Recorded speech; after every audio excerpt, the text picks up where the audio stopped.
Welcome to Railway Legends, Myths, and Stories. I'm Kevin Stanley. In this episode, I will talk about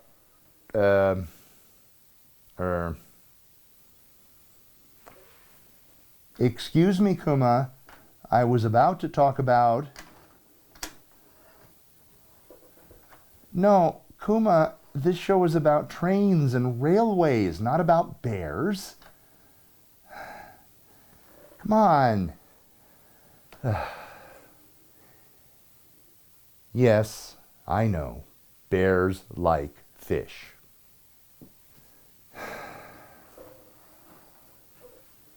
What?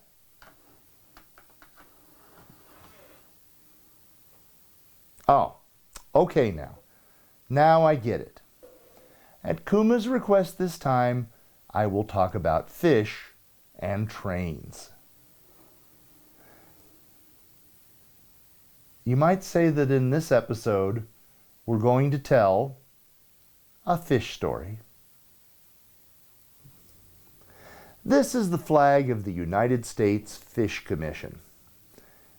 In 1871, the U.S. government, under President Ulysses S. Grant, created an agency called the United States Commission of Fish and Fisheries.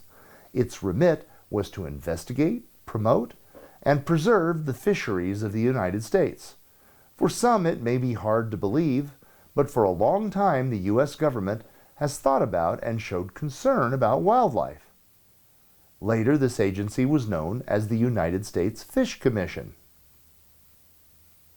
In the late 19th century, there were species of fish found in the eastern portions of the United States, as well as fish from hatcheries there, that some thought might thrive in other parts of the country.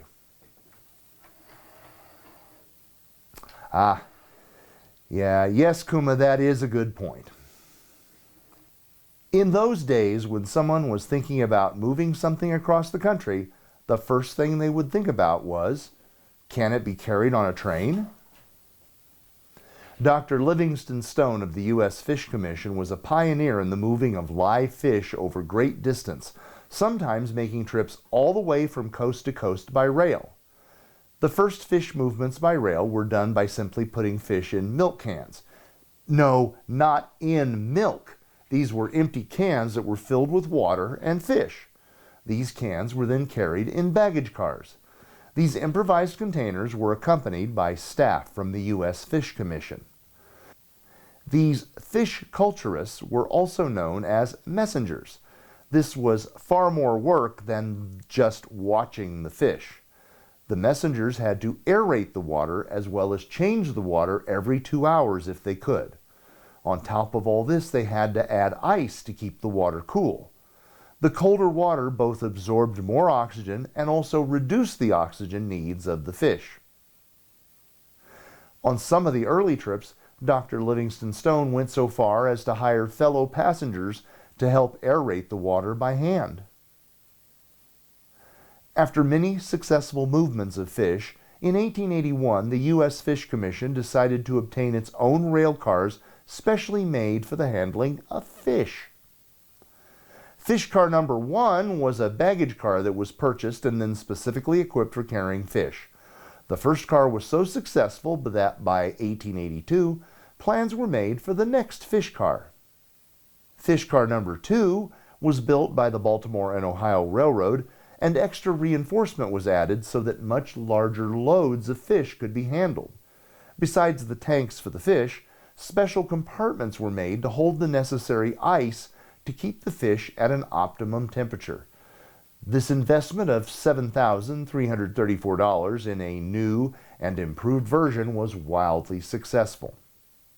Fish car number 3 was constructed in 1884 and added to the fleet. Besides carrying even more fish, car number 3 also carried fish eggs that would be hatched underway. Its first operation in 1886 was a trip from Maryland to Portland, Oregon. The car was carrying 600,000 shad eggs. Fish car number 4 had cedar tanks, an air pump to aerate the water, and other equipment. Fish cars were carried in passenger trains.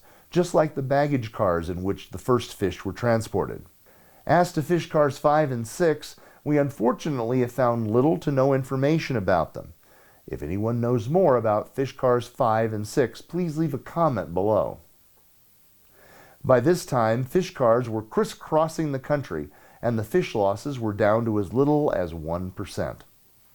The modern fish car era was ushered in with the delivery in 1916 of the first steel car, fish car number 7, which had a fish carrying capacity 50% greater than the existing wooden models. These cars could hold approximately 150 cans. With this large number of cans, as many as 15,000 8-centimeter long fish could be carried. This fish car had a special built-in compartment for ice to keep the water cool. By this time, the aeration of water was no longer done manually, but now the cars had either electric or jet aerators run from onboard electricity or using the train line air. As I mentioned, early fish cars used milk cans to transport fish. Then, in the 1920s, new lightweight containers called Fearnow pails were used. Though Fearnow pails were smaller than the old milk cans, they were much lighter, so many more pails could be carried and thus many more fish. We have not been able to find out much about fish car number 8. Again, if anyone knows more about it, please let us know. Here is a picture of car number 9, clearly a very nice car, far removed from the early baggage cars. Fish car number 10 was the largest and last of the fish cars and was constructed in 1929, costing $59,000 and being almost 25 meters long. It could hold 325 Fearnow pails in its specially insulated compartments. This meant that number 10 could carry as many as 34,000 8-centimeter fish, or if the fish were less than 4 centimeters long, then as many as 500,000 fish could be carried on board. The car also had its own onboard generator to operate the electric aerating devices, as well as electric lights, fans, and other conveniences. Truly, it was a fish palace on wheels. Besides these federal fish cars, a number of states had their own fish cars. Here is the Montana State fish car from this period. And this is a car from Wisconsin. In 1940, only 3 federal fish cars were still in operation. By 1947, only car number 10 was left. The end of the line for the fish cars had come. Number 10's equipment was stripped from the car for reuse elsewhere, and the car was scrapped. The era of the fish cars came to an end. For the Fish and Wildlife Service veterans, it was a sad loss. There had been a certain special romance in the operation. The fish cars had played an important part in enhancing the nation's natural resources. After 66 years, and after having carried over 72 billion fish, the time of the fish cars was over. Yes, Kuma, I did say over 72 billion fish, and that's too many fish for even you to eat.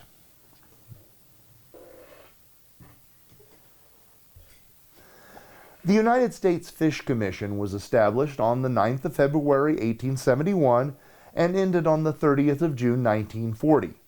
The United States Commission of Fish and Fisheries became the U.S. Fish Commission, then became part of the newly created Fish and Wildlife Service under the United States Department of the Interior. If you would like to see what a fish car was like, you might travel to the D.C. Booth Historic National Fish Hatchery and Archives in Spearfish, South Dakota. Not only can you see a replica of car number 3, but you can also visit a museum and view the many artifacts of the early fisheries. And as always, we'll see you on the train, whether it has a fish or not.